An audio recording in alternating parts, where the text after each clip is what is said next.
Hola, buenas noches, amados hermanos. El Señor les bendiga mucho. ¿eh? O como dice un hermano allá en mi iglesia, se enoja, yo le digo, Dios te bendiga. Y él me dice, ¿qué soy inconverso yo?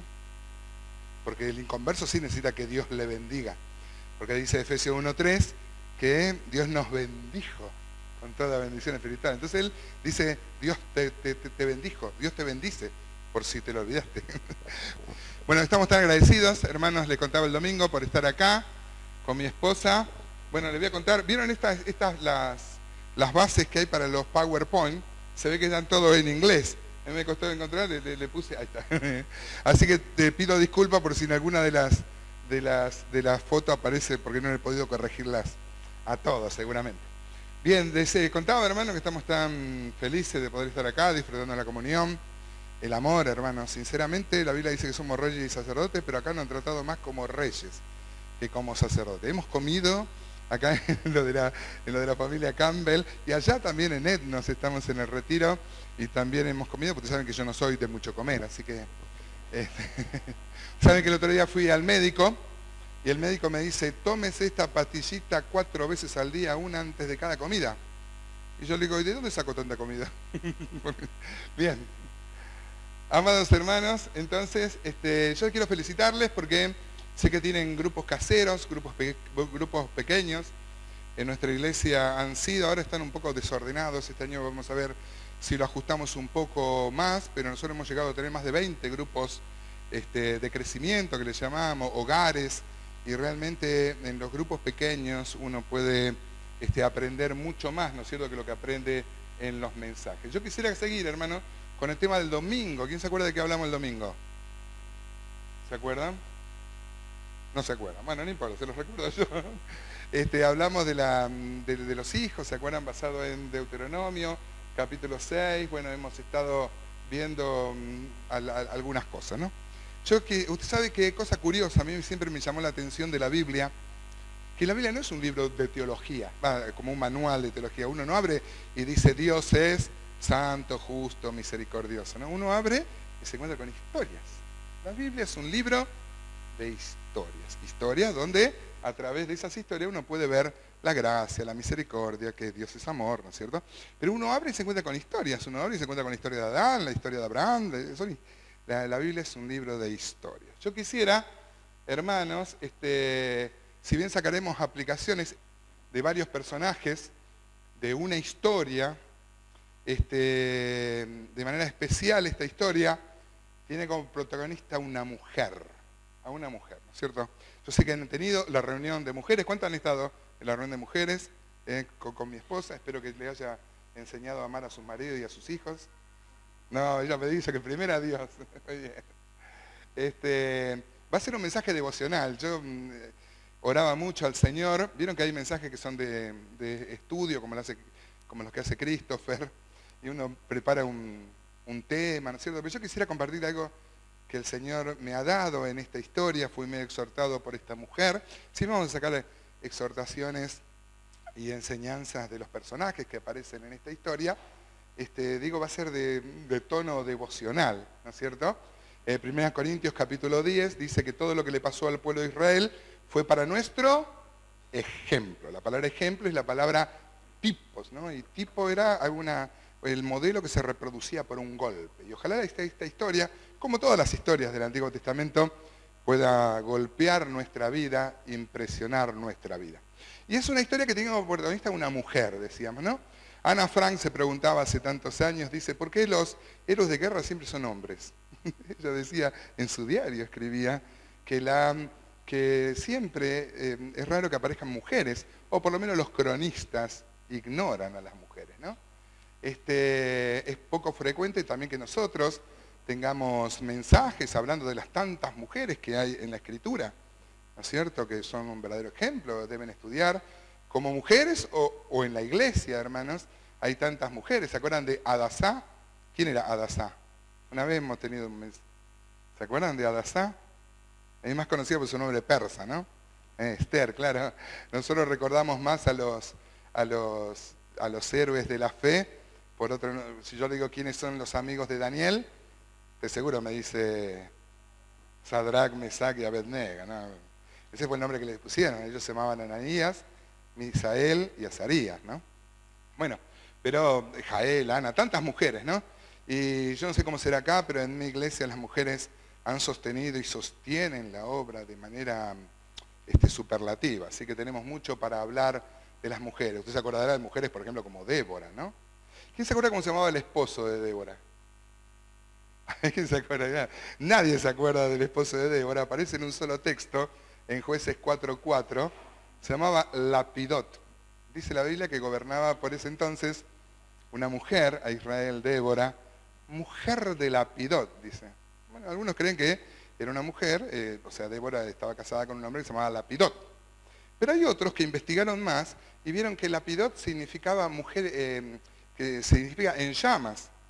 En llamas, espere, ahí está. Así que me gusta cómo traducen algunas versiones que dicen, gobernaba por ese tiempo a Israel Débora, mujer en llamas.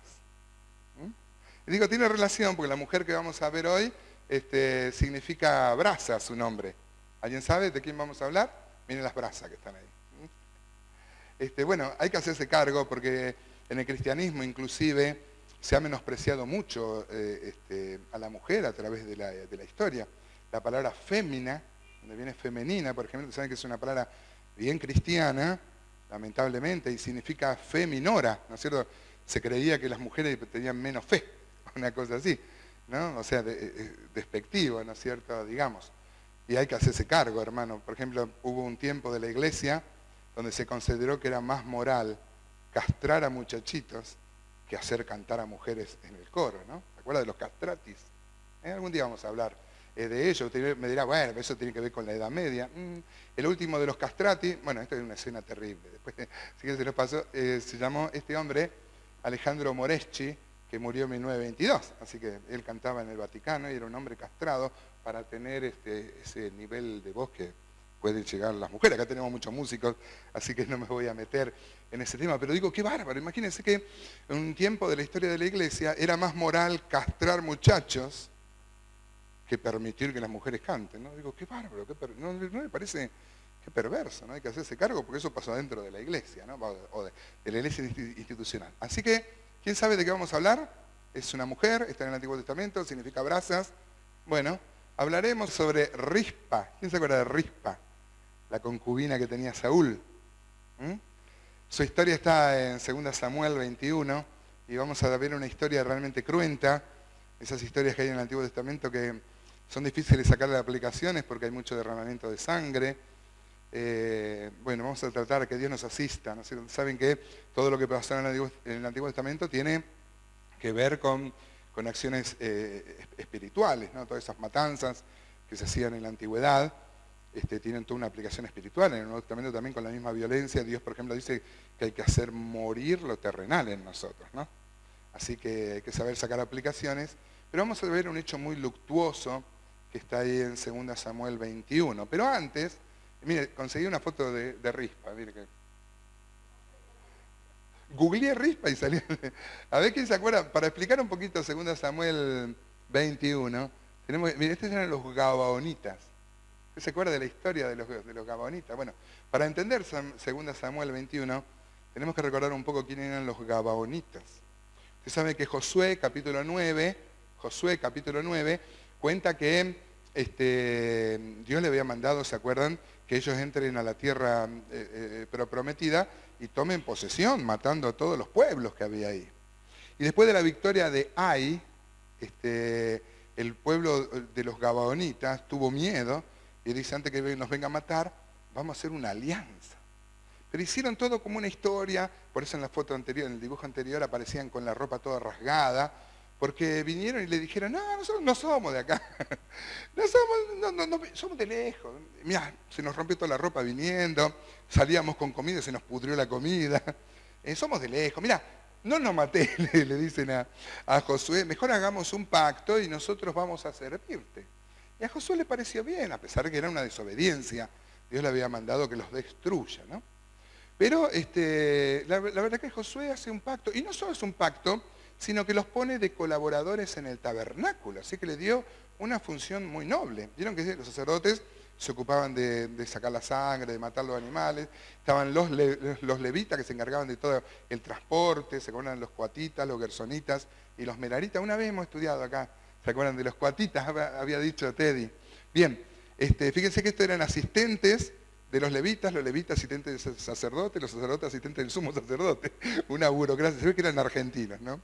Tenían todo asesores, eran asistentes.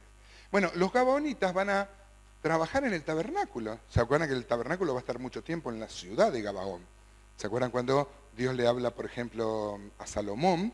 El tabernáculo estaba en Gabaón, ¿no? Bueno, los gabaonitas entonces era un grupo de gente que van a ser incorporados al pueblo de Israel sin ser directamente del pueblo de Israel. Pero Josué va a hacer un pacto, que está ahí en Josué, capítulo 9, después léalo usted, donde Josué también se va a comprometer en el nombre de Dios. Primero que no lo iban a matar y que iban a trabajar siempre en el tabernáculo, en las tareas menores, como buscar leña, pero digamos, iban a trabajar en las cosas más sagradas y más santas que tenía el pueblo de Israel. Bueno, Dios hace un pacto a través de Josué. Qué bárbaro, porque no era la idea original que tiene Dios, ¿no? Usted va a recordar luego la historia, cómo luego de los jueces va a comenzar la historia de la monarquía. ¿Se acuerdan? El primero de los reyes fue precisamente Saúl, ¿no? Un hombre que fue elegido por el pueblo. Dios no quería manejarse así, Dios no quería que tengan rey. Inclusive si usted agarra Deuteronomio, capítulo 17, ahí va a decir que el día que tengan rey, que les va a poner cargas, que les va a poner, que no va a ser bueno que tengan reyes. Pero el pueblo no quería que los gobierne Samuel, que es como el último juez, aunque él era profeta, y bueno, y lo van a nombrar rey a Saúl. ¿Se acuerdan, no? Cómo Saúl es desechado en el tercer año de su reinado, Dios le da una segunda oportunidad con los amalecitas, y él vuelve a fallar, y él va a gobernar 40 años, dice Hechos que iba a gobernar 40 años, pero 37 por lo menos sin la aprobación de Dios. Dios le va a decir, ahí en 1 Samuel 13, que Dios se ha buscado ya un hombre que lo iba a reemplazar. ¿Se acuerda quién era? David. Entonces Saúl lo empieza a perseguir, para cómo Saúl, la gente había hecho un coro que decía, Saúl mató a 1000, pero David mató a 10.000. Y esto lo llenaba de ira, lo llenaba de bronca a Saúl. Y Saúl lo va a perseguir y lo va a querer matar a David. Increíble, es apasionante ver la historia, cómo David va a reaccionar, porque él en 2 oportunidades tiene oportunidad de vengarse y de acabar con esta persecución y de matarlo a quien lo perseguía, pero él dice, no vaya a ser que toque al ungido de Jehová, ¿no? Así que David por eso tenía un corazón conforme al corazón de Dios, ¿no? Bueno, la cuestión que Saúl lo empieza a perseguir a David, junto con su familia y con todos los descontentos, dice, en la cueva de Adulam se formó como un ejército de 400 hombres y andaba por ahí huyendo en realidad de Saúl, que lo quería matar, y de los ejércitos imperiales. No podían enfrentarse a un enfrentamiento frontal, propiamente dicho, justamente porque el ejército imperial tenía mucho más soldados, ¿no? Entonces en su huida, David va a caer a la ciudad de Nob. ¿Se acuerdan de la ciudad de Nob? Era una ciudad gabaonita. Bueno, de los celos de David, va a huir David y va a llegar a una ciudad que es la ciudad de Nob. Ahí no solo le van a dar de comer, lo van a restablecer a David, a sus tropas, digamos, guerrilleras, a sus tropas terroristas que él tenía, sino que le van a dar a David la espada que conservaban los gabaonitas, con la que David le había cortado la cabeza a Goliat. ¿Se acuerdan de esa historia? Los gabaonitas la habían guardado de souvenir, y dice, ahora que vos sos el candidato firme a rey, le van a dar, y él ahora mucho más grande, ¿no es cierto?, por lo menos 15 años después, ahora tenía las fuerzas para tener esa espada. Cuando se enteró Saúl, ¿se acuerdan, no? Después leanlo, usted está en 1 Samuel 22, hoy por amor al tiempo, en 1 Samuel 22. Ahora vamos a ver una historia en 2 Samuel 21. Pero en 1 Samuel 22 cuenta cómo Saúl se enoja con el sacerdote, mata a los sacerdotes y mata a los gabaonitas. Los va a masacrar. Tremendo. Saúl va a morir de manera vergonzosa, ¿se acuerda usted, no? Y David por fin va a ser rey sobre todo Israel. Si usted me ha seguido hasta acá, vamos a poder entender la historia narrada en 2 Samuel, capítulo 21, entonces, donde va a aparecer como protagonista una mujer que se llamaba, ¿cómo se llamaba? Que significa brasa, muy bien, Rispa. Vamos a tratar de sacar, a mí me encanta la historia de Rispa, por lo que va a ser, pero porque no es una mujer que tenía un buen pasado. Es más, tiene un pasado que un poco que la condena. Vamos a tratar de sacar algunas aplicaciones. Si bien vamos a sacar aplicaciones de todos los personajes que aparecen en 2 Samuel, capítulo 21. Así que, si me acompañan a leer, 2 Samuel, capítulo 21, si ustedes quieren, búsquelo, y si no, yo se lo paso acá, y si no, confíen que le estoy leyendo la palabra de Dios. Dice 2 Samuel, capítulo 21, dice, hubo hambre en los días de David por 3 años consecutivos. Y David consultó a Jehová. Y Jehová le dijo, es por causa de Saúl y por aquella casa de sangre, por cuanto mató a los gabaonitas.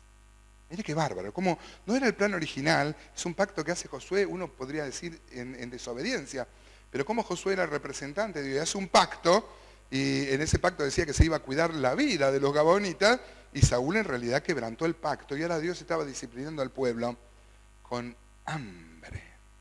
Mire, yo soy de Argentina, y en Argentina hay 9 millones de pobres, pero a mí me parece que no conocemos lo que es el hambre.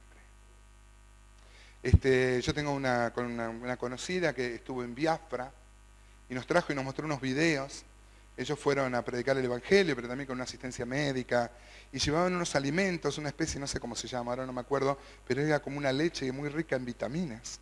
Y está un video donde hay un hombre que hace tanto que no come que no puede estar de pie. Impresionante. Y le dan esa comida y hace tanto que no come que la vomita, le cae pesado. Hace tanto, impresionante, ¿no? Impresionante. Un hombre que no puede estar de pie, no porque tenga parálisis, sino porque no tiene fuerza, sus piernas no tienen fuerza para sostenerlo. Imagínense, ¿no? Bueno, pero yo digo, mire acá en esta imagen veo algunos juegan con el pan y otros no sé. Pero fíjese, yo pensaba en esto, hermanos. Dice que hubo hambre. Ya Saúl había muerto. David era rey. Mire qué oportunidad, yo me imagino a David para llamar a sus asesores, a su ministro de Agricultura, ¿no es cierto?, ¿qué vamos a hacer? Pero esas son las cosas que distinguían a David. David fue un hombre que va a matar, iba a cometer adulterio, realmente tuvo pecados muy serios David, como pecan los hombres de Dios, pero él se arrepintió como se arrepienten los hombres de Dios, ¿no? Y cosas como esta distinguían a David. David vio, hay hambre en el pueblo, era el rey, ¿y sabe lo que hizo David? Le preguntó a Dios. Me encanta eso. Había hambre en el pueblo, y David, en vez de preguntarle a los técnicos, le preguntó a Dios. Yo no sé si te ha pasado pasar por dificultades, hermano. Y qué bueno es preguntarle a Dios, ¿no? No sé que Dios quiera decirnos algo con las circunstancias que estamos pasando, ¿no? A veces viene una cuenta que no esperábamos, a veces un telegrama que no esperábamos, un diagnóstico que no esperábamos. Y qué bueno sería tomar el ejemplo de David y preguntarle a Dios. Y Dios le va a decir, es por causa de Saúl, porque mató a los gabaonitas. Ahora, mire qué bárbaro. A ver, vamos a seguir con el pasaje. Dice, entonces el rey llamó a los gabaonitas, a los que quedaron. Los gabaonitas no eran de los hijos de Israel, que es lo que yo les conté, sino del resto de los amorreos, a los cuales los hijos de Israel habían hecho juramento allá en Josué 9, pero Saúl había procurado matarlo, vamos a ver después cuando hablan los gabaonitas, van a contar verdaderamente cómo fue, en su celo por los hijos de Israel y de Judá. ¡Qué bárbaro! ¿A dónde pueden llegar los celos, no? Fíjese, este hombre, Saúl, bueno, él había perdido el rumbo, ¿no? Había perdido la aprobación de Dios. Un hombre que empezó tan bien, Saúl. Un día podríamos hacer un raconto de su vida. Y Saúl, como muchos hermanos que yo conozco que pasaron por mi iglesia, por ejemplo, empezó también Saúl. Saúl, uno agarra 1 Samuel 8, 1 Samuel 9 y se encuentra con un hombre que busca, que consulta a un profeta, que teme ante la responsabilidad que le va dando Dios, pero se ve que después, como muchos casos que yo conozco y en mi propia vida personal, a veces uno se olvida de Dios, y el hombre que empezó consultando a un profeta va a terminar consultando a una divina, una bruja, y hacer un montón de desastres en su vida. La vida de Saúl va a ser espantosa realmente. Y entre las cosas que hizo, va a ser la matanza de Nob, donde va a matar a los gabaonitas, ¿no? Ahora, en su celo, ¿no? Bueno, entonces David, dijo pues David a los gabaonitas, ¿qué haré por vosotros? ¿O qué satisfacción os daré para que bendigáis la heredad de Jehová? Usted sabe que esta frase me dio vuelta todo un día en la cabeza. Yo digo, fíjese que David no les dice, bueno, ¿qué puedo hacer para reparar el daño de Saúl? Lo que le interesaba a David no era ni la venganza, ni hacer justicia. Lo que le interesaba es que estos gabonitas, que ahora estaban enojados, que estaban entristecidos, estos gabonitas habían visto morir a sus tíos, a sus padres, a sus hermanos, a manos de Saúl, eran los que habían sobrevivido a la masacre de Nob. Y dice, ¿qué puedo hacer yo? ¿Qué puedo hacer yo para que ustedes nos bendigan? Mire qué actitud, hermano. ¿Qué puedo hacer yo? Yo no sé si esta iglesia es como la mía, pero muchas veces en mi iglesia los hermanos se pelean, discuten, ¿no es cierto? Y yo muchas veces digo que muchas veces, hermano, mejor que tener razón es tener paz, ¿no? A veces hay conflictos, yo no hablo de justificar pecados, entiéndame, hermano, pero muchas veces, hermano, hay discusiones que se arreglarían fácilmente si uno de los dos cede, ¿no? Ustedes saben que hay dos palabras griegas que se traducen hijo. Una es la palabra tecna y otra es la palabra huios. Te dirá cuál es la diferencia entre ellos. Tecna significa hijo pequeño. Los griegos diferenciaban la palabra hijo, cuando era un hijo pequeño se dice que es tecna. Y cuando era un hijo ya maduro, desarrollado, se dice que era huios, ¿no? Siempre que se habla del hijo de Dios, por ejemplo, ¿qué palabra usará? Huios, por supuesto. Ahora, por ejemplo, Juan 1.2 se dice que Dios nos ha dado potestad, la exusía, el derecho de ser hecho tecna de Dios. Porque cuando la actitud es pasiva, cuando uno cree en el Señor, uno nace, es un tecna, un niño chiquito, ¿no? Pero en Mateo 5, por ejemplo, cuando el Señor dijo que bienaventurados los pacificadores. ¿Sabe lo que es un pacificador, no? Aquel que procura la paz. Dice que los pacificadores serán llamados huios de Dios. ¿Me comprende? Es apasionante ver también un estudio de todas las veces donde aparece tecna, siempre tiene que ver con algo donde la persona asume una actitud pasiva. Pero cuando se habla de un crecimiento, por ejemplo, como el pacificador, una acción, es llamado hijo maduro, ¿no? Y dígame si no es así, ¿cuántos problemas se evitarían en la iglesia si maduráramos un poco, ¿no? Vio que los chicos se pelean siempre, nuestros hijos se han peleado. ¿Por qué se peleaban? Porque son chicos. Después crecen, ¿no? No sé si les pasa a ustedes o solo a nosotros. Los chicos se pelean porque son chicos. A veces lo malo es cuando los padres toman partido por los chicos, ¿no? ¿Cuántas veces los chicos se pelean por cosas de chicos, ¿no? Bueno, pero ojalá aprendamos de esto, hermano. Vamos a seguir con la lectura. Dice entonces 2 Samuel, el versículo 4 del capítulo 21, dice, y los gabonitas le respondieron, no tenemos nosotros querella sobre plata ni sobre oro con Saúl y con su casa, ni queremos que muera hombre de Israel. Y él le dijo, lo que vosotros dijereis haré. Y ellos respondieron, miren lo que va a decir los gabonitas, de aquel hombre que nos destruyó y que maquinó contra nosotros para exterminarnos, sin dejar nada de nosotros en todo el territorio de Israel. Acá los gabonitas van a contar realmente lo que había pasado, ¿no? Los que habían sobrevivido. Aquel que nos destruyó, que maquinó contra nosotros para exterminarnos, sin dejar nada de nosotros en todo el territorio de Israel, dénsenos 7 varones de sus hijos para que los ahorquemos delante de Jehová en Gabaa de Saúl, el escogido de Jehová. Y el rey dijo, yo los daré. Y perdonó el rey a Mefiboset, hijo de Jonatán, hijo de Saúl, por el juramento de Jehová que hubo entre ellos, entre David y Jonatán, hijo de Saúl. Primero, usted pensará, bueno, ellos primero habían dicho, no queremos que muera hombre, pero dénsenos 7 descendientes de esto. Uno pensará, hermano, qué bárbaro, ¿no? Pero acuérdense que Saúl los había exterminado. Ellos ni siquiera van a usar la ley del talión de ojo por ojo y diente por diente, porque Saúl había matado a más de 7. Hay que comprender a los gabaonitas también. Esto habían visto morir a sus tíos, sus hermanos, sus primos, ¿no? Sus cuñados, sus padres, ¿no? Ellos dicen, dense, no. Ahora, fíjese cómo los gabaonitas ya habían desarrollado una fe en Jehová. Pues dice, para que los ahorquemos delante de Jehová. Ellos habían tomado que Dios estaba de parte de ellos. Y David también va a interpretar esto.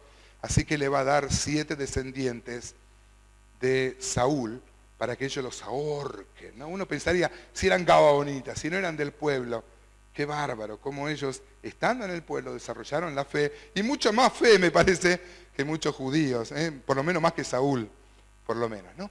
Ahora, dice, y perdonó el rey a Mefiboset. Bueno, él va a entregar a otro, Mefiboset, pero perdonó al Mefiboset, que era hijo de Jonatán, o sea, era nieto de Saúl. ¿Se acuerda de la historia de David y Jonatán? Habíamos predicado entre los jóvenes, ¿no? Entre los adolescentes, qué importante es la amistad, ¿no? Acá el suceso cuando Jonatán, David es medio rubiecito, y Jonatán era el hijo del rey, mire que tiene una cosa dorada ahí. ¿Se acuerda cuando Jonatán dice que amaba tanto a David que le va a entregar su capa, su espada? Bueno, eso dice el texto, mire, ahí no sé si se alcanza a ver, mire, ahí tengo ahí está. Primera Samuel 18:3 dice, e hicieron pacto Jonatán y David, porque él le amaba como a sí mismo. Y dice el 19:4, y Jonatán se quitó el manto que llevaba y se lo dio a David y otras ropas suyas, hasta su espada, su arco y su talabarte. Mire, es muy importante, me parece que lo hemos mencionado en febrero en el campamento de Nacualia. Pero esto incluye una riqueza que muchas veces se nos pasa de largo.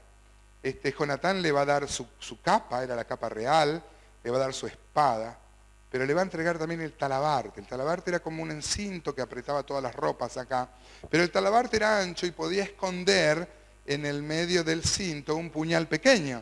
¿Se acuerda de la historia de Ahod? O como dice otras versiones, de Ehud, cuando va a matar a Eglón. ¿Se acuerdan? Jueces. Dice que entró sin arma, y sacó del talabarte un cuchillito, tuvo que enterrarlo, porque era gordo, dice Glom, y hubo que enterrarlo hasta toda la mano, ¿no es cierto?, para poder matarlo a Glom. ¿Se acuerda de la historia? Bueno, si no, léale ahí en Jueces.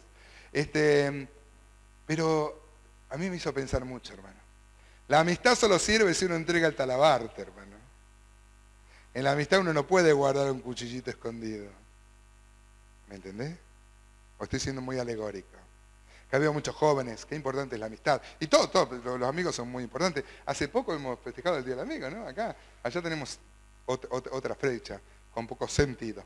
Pero el amigo es amigo, hermanos, si quiere el bien para vos, si no te traiciona, si no se esconde el cuchillito en el talabarte, ¿no? Y un amigo es amigo si te lleva a Jesús. Saben que los evangelios cuentan la historia de un paralítico, qué desgraciado el hombre, ¿no? Era paralítico, pero tenía una gran ventaja, tenía 4 amigos de fierro que estaban dispuestos a sacar un techo para llevar a su amigo a Jesús. Esos son amigos. Si el amigo te quiere apartar de Jesús, no es amigo. Es amigo si te quiere llevar a Jesús. Bueno, vamos a seguir con el pasaje. Dice el versículo 8, dice, ¿se acuerdan que había perdonado al Mefiboset, hijo de Jonatán, por el amor que se tenían David y Jonatán?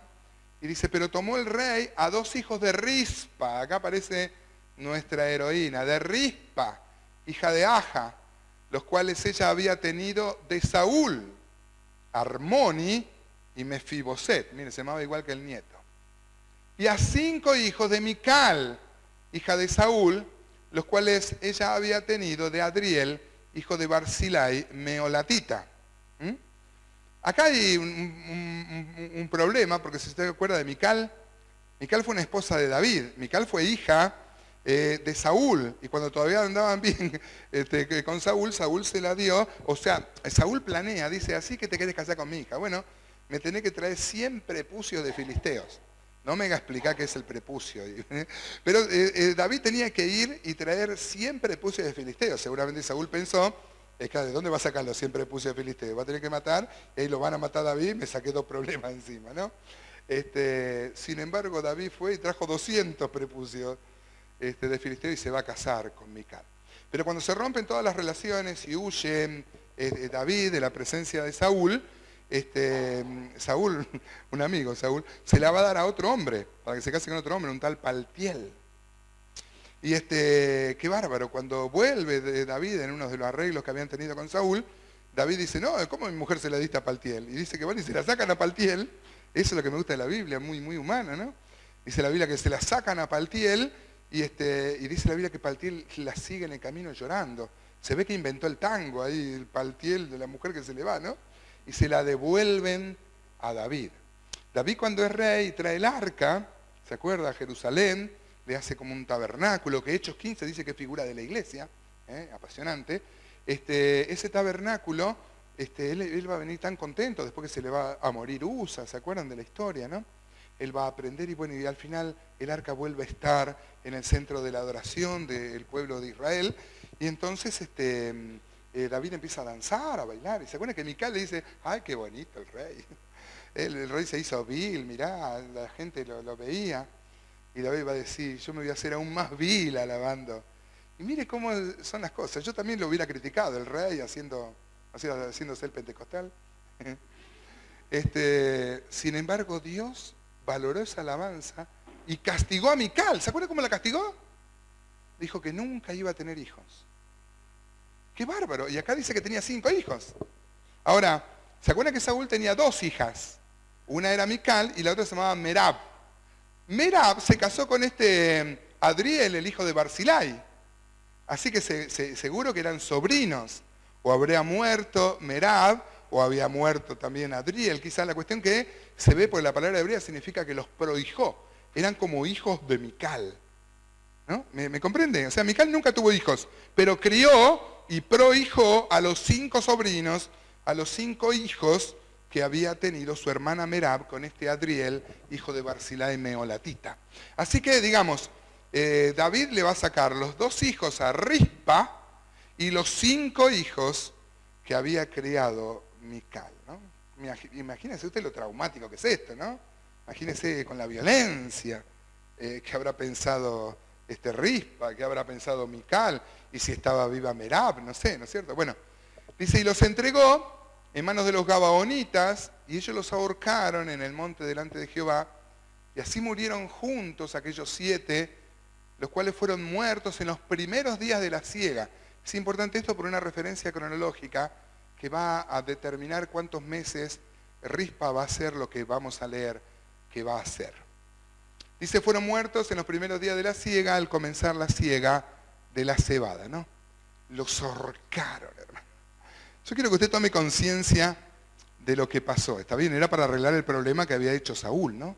Qué bárbaro, ¿no? Qué bárbaro cuando los hijos y los nietos tienen que pagar los errores de los padres. Sabemos que ya no es posible esto, ¿no? No es que alguien va a pagar, ¿se acuerdan del ciego de Juan 9? Los discípulos no sabían quién había pecado, pero seguro que nació ciego por culpa de un pecado, ¿no? De él o de sus padres. Y el Señor le va a decir, no, que a veces hay cosas así que para que Dios muestre su gloria, ¿no? Pero qué bárbaro, yo he visto muchas veces que hay padres y hay abuelos que han arruinado familias enteras, ¿no? Con el mal ejemplo, con la bebida. Nosotros somos un quiebre en nuestra generación con Cristina. No somos hijos de familia cristiana, nosotros conocimos al Señor después de casarnos y después de hacer muchas macanas en nuestra vida. Pero nosotros miramos para atrás, tanto ella como yo, y vemos familias muy disfuncionales, mucho alcohol.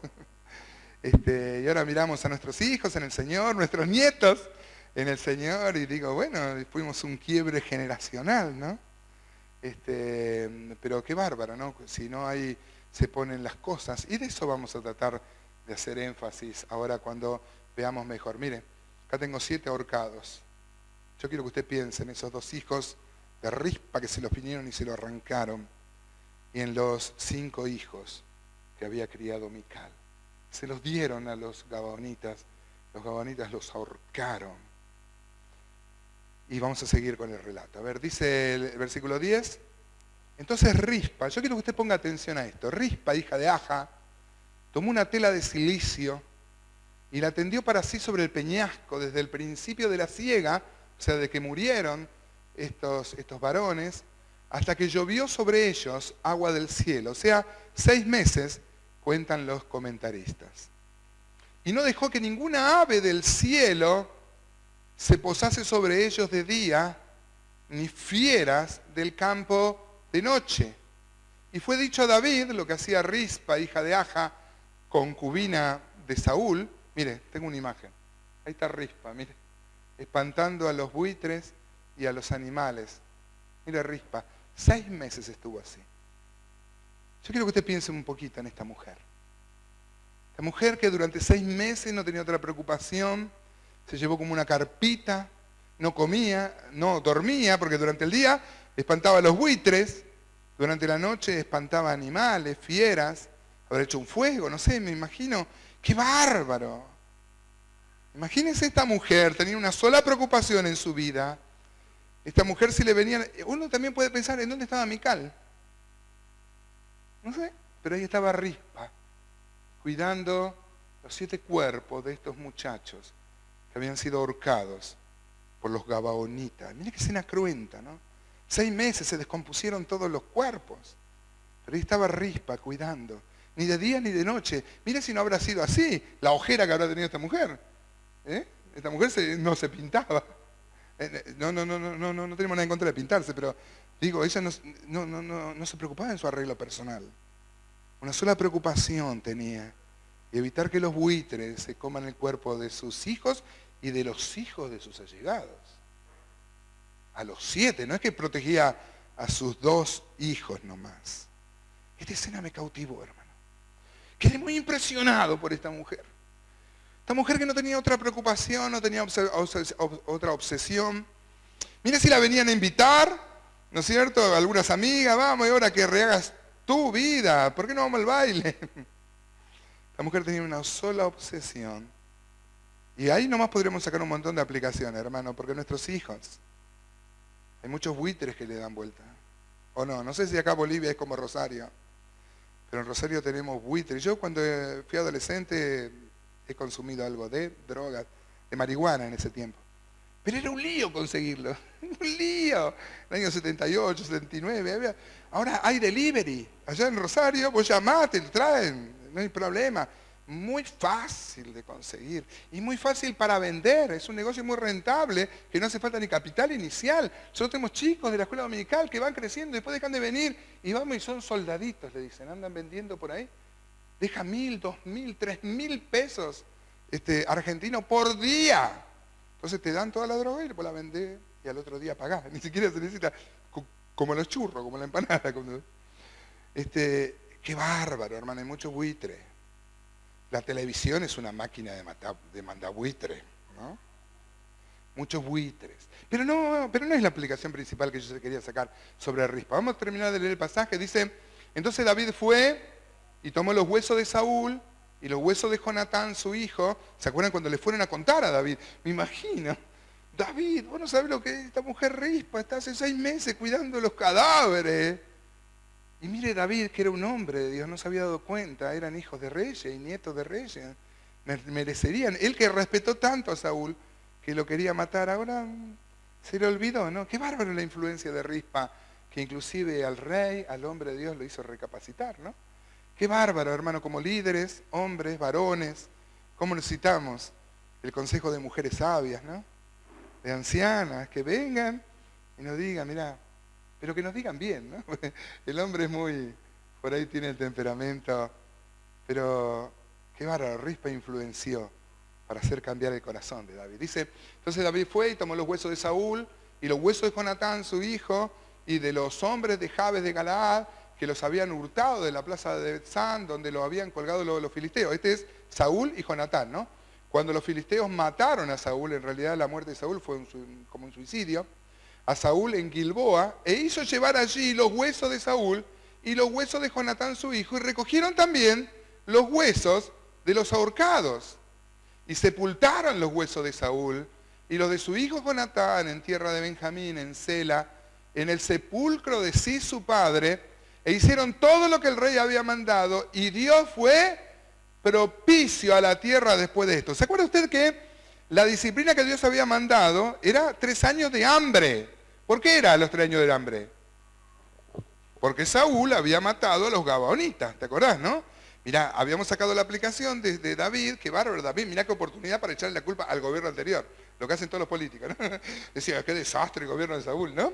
Sin embargo, David no se fijó por eso y dice, ¿qué puedo hacer yo, no? Bueno, y se acuerdan que los gabaonitas pidieron 7 hijos de este hombre Saúl, y así se iba a aplacar. Pero él le entregó a los 7 y seguía el hambre. ¿Por qué seguía el hambre? Porque con el que estaba en falta era David. Qué bárbaro, ¿no? Con la influencia de Rispa, recién cuando David les da una sepultura como corresponde a estos cuerpos, recién ahí, dice, yo se lo marco ahí en rojo, Dios fue propicio a la tierra después de esto. Pero déjeme, miren, acá tengo unos huesos, unas tumbas. Mire, Rispa, me sorprende de esto de Rispa. No era una mujer, digamos, de las más espirituales que había en la iglesia. Rispa había sido la concubina de Saúl, y cuando muere Saúl, hay una escena, mire, la vamos a leer. En 2 Samuel 3 es la primera vez que aparece Rispa. Rispa se queda, ya tenía 2 hijos, ¿se acuerdan? El Mefiboset y Armoni, creo que se llamaba, que David se las va a sacar y lo va a entregar a los gabaonitas. Pero se ve que se queda sola, y esta mujer se acuesta con el capitán que tenía Saúl. Mire, vamos a leer la historia. Dice 2 Samuel 3:7, y había tenido Saúl una concubina que se llamaba Rispa, hija de Aja. Y dijo Isboset a Abner, Isboset era el hijo de Saúl, que era ahora el aspirante al trono, en realidad lo va a suceder David, ¿no?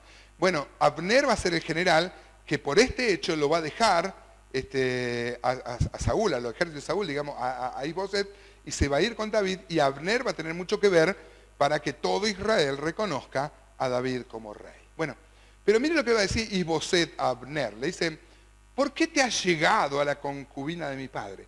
Sabe que en ese tiempo acostarse con la concubina de un rey era una señal de que querés ocupar el lugar del rey, no solo en la cama, sino en el trono. Era como una aspiración. Entonces Isboset dice, ¿qué te pasa? Vos también querés ser rey, ¿no?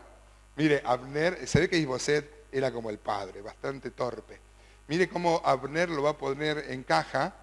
Dice, y se enojó Abner en gran manera por las palabras de Isboset. Y dijo, ¿soy yo cabeza de perro que pertenezco a Judá? Yo he hecho hoy misericordia con la casa de Saúl tu padre, con sus hermanos y con sus amigos, y no te he entregado en mano de David. Y tú me haces hoy cargo del pecado de esta mujer. Miren, esto me quedó impresionado. Primero, Abner, por esto va a romper con Isboset, se va a ir con David y lo va a ungir como rey a David. Dios estaba atrás de esto, ¿no? Pero Isboset, mire, era celoso como el padre también, ahora él era el candidato al trono, y se entera que el capitán se había acostado con la concubina de su padre, ¿no? Y le dice, ¿qué te pasa? Entonces Abner le dice, pero anda, porque yo te tuve misericordia, si no ya hace rato ya me hubiera pasado con David y te hubiéramos destruido, ¿no? Pero mire, ¿cómo queda Rispa en el discurso de Abner? Se ve que lo violaron a Abner, porque Abner dice, ¿y tú me haces cargo del pecado de esta mujer? ¿Cómo habrá sido? Se ve que vino Rispa y lo violó a Abner, lo agarró, lo emborrachó, ¿no? Mire qué bárbaro, ¿no? ¿Cómo son los hombres, ¿no? Vaya a saber qué motivos llevaron a Rispa. Si a lo mejor Rispa estaba buscando otro padre para sus hijos. Imagínate, Rispa se habían matado al rey, luego vio a Abner, jefe de la guardia, y no sé, algo pasó. Por eso digo, qué bárbaro. Rispa no era, digamos, de lo mejorcito que teníamos en la iglesia, diríamos hoy, ¿no? Pero qué bárbaro. Mira Abner, dice, el pecado de esta mujer. El pecado fue de los dos, ¿o no? Abner, no me venga a decir que ella vino y te violó, ¿no? Usted agarra Juan 8, por ejemplo, Juan 8, y dice la Biblia que los sacerdotes sabían de una mujer, se ve que la andaban espiando, porque le traen a Jesús una mujer sorprendida en el acto de adulterio. A mí siempre me llama, ¿cómo sorprendida? Se ve que la andaban espiando. Yo me imagino a los sacerdotes corriendo las cortinas hasta que la agarraron, ¿no? Ahora, la agarraron en el momento y trajeron a la mujer solamente. ¿Vio? O sea que la ley mandaba traer a los dos, claro que sí. Qué bárbaro, ¿no? Cómo la mujer ha sido repudiada también. Pobre la mujer de Juanocho, si no hubiera encontrado la misericordia del Señor, imagínense en manos de estos tipos, ¿no? Y mira Abner, ¿cómo se refiere a Rispa?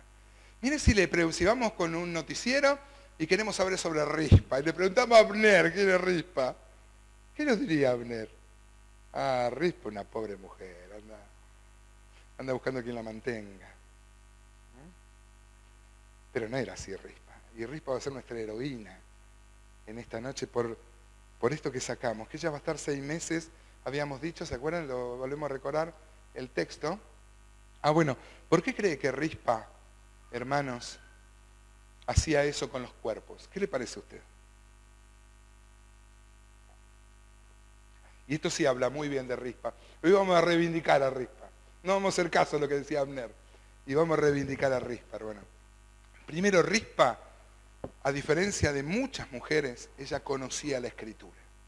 Esto es muy importante destacarlo. Igual que Marta, ¿se acuerda que siempre nosotros decimos, porque se acuerda que María, ahí en Betania, había tomado la mejor parte? Pero Marta, cuando viene el Señor y le dice, sale Marta a reclamarle, y le dice, si hubiera estado aquí, mi hermano no hubiera muerto. El Señor le dice, tu hermano resucitará. Y ella le va a decir, yo sé que resucitará en el día postrero. Sabía de la resurrección, a diferencia de los saduceos, sabía de escatología, ¿no? Y acá encontramos una mujer, ¿sabe por qué? Porque Rispa conocía Deuteronomio 28. ¿Se acuerda de Deuteronomio 28? Empieza con las bendiciones y luego las maldiciones. Mire, vamos a leerlo juntos. Deuteronomio 28.1 dice, acontecerá, no vamos a leer todo, porque yo quiero llegar como al 20, pero vamos a ir salteando algunos textos. Dice Deuteronomio 28.1, acontecerá que si oyeres atentamente la voz de Jehová tu Dios, para guardar y poner por obra todos sus mandamientos que yo te prescribo hoy, también Jehová tu Dios te exaltará sobre todas las naciones de la tierra, y vendrán sobre ti todas estas bendiciones, y te alcanzarán si oyeres la voz de Jehová tu Dios. Bendito serás tú en la ciudad, bendito tú en el campo. Bendito el fruto de tu vientre, el fruto de tu tierra. El 5 dice, bendita serán tu canasta, tu arteza de amasar. El 6 dice, bendito será tú al entrar, bendito al salir. El 7 dice, Jehová derrotará a tus enemigos que se levantarán contra ti. Todas bendiciones, ¿no? El 8, Jehová te enviará su bendición sobre granero. El 9, te confirmará Jehová por pueblo suyo, ¿no? Todas bendiciones. Por ejemplo, dice el 12, te abrirá Jehová su buen tesoro el cielo para enviar la lluvia a tu tierra en su tiempo y para bendecir toda la obra de tus manos. El 13 dice, te pondrá Jehová por cabeza, no por cola, estarás encima solamente y no estarás debajo, si obedecieres los mandamientos de Jehová tu Dios, que yo te ordeno hoy, para que los guardes y cumples. Si no te apartares de todas las palabras que yo te mando hoy, ni a diestra ni a siniestra, para ir tras dioses ajenos y servirles. Eso hasta el 14. Desde el versículo 15, de la misma forma que hay bendiciones por seguir al Señor, dice el 15, pero acontecerá, si no oyeres la voz de Jehová tu Dios, para procurar cumplir todos sus mandamientos y sus estatutos que yo te intimo hoy, que vendrán sobre ti todas estas maldiciones. Mire, el capítulo de las bendiciones ahora se transforma en maldiciones, ¿no? Y te alcanzarán.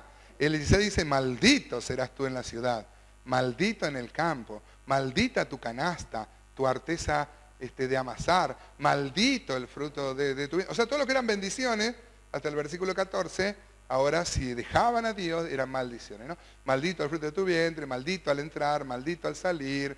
Bueno, Jehová contra ti enviará la maldición, ¿no es cierto? Bueno, mire, ahí la tenemos otra vez a nuestra Rispa. Dice el 24, mire, dará Jehová por lluvia a tu tierra polvo y ceniza. Mire qué maldición. De los cielos descenderán sobre ti hasta que perezcas. Dice, Jehová te entregará derrotado delante de tus enemigos, por un camino saldrás contra ellos, y por 7 caminos huirás delante de ellos, y serás vejado por todos los reinos de la tierra. Y yo le invito a que todos juntos podamos leer el que sigue. Dice, y tus cadáveres servirán de comida a toda ave del cielo y fiera de la tierra, y no habrá. Me mató a este hermano. Me mató a mí. Yo fui muy exhortado por Rispa. Rispa era una mujer común en sus debilidades, pero Rispa tenía algo claro. Y a mí me parece que tenía algo más claro que muchos cristianos. Rispa aprendió lo que muchos cristianos no aprenden en toda la vida. ¿Sabe lo que? Primero Rispa conocía Deuteronomio 28, sabía de las bendiciones y sabía de las maldiciones. Si el rey no viene a juntar los cuerpos, ya no podía hacer nada por sus cuerpos, Rispa, ni por sus hijos, ni por los hijos de sus allegados. Pero ¿sabe qué, hermano? Me mata esto. Rispa dijo, mis hijos no van a hacer maldición.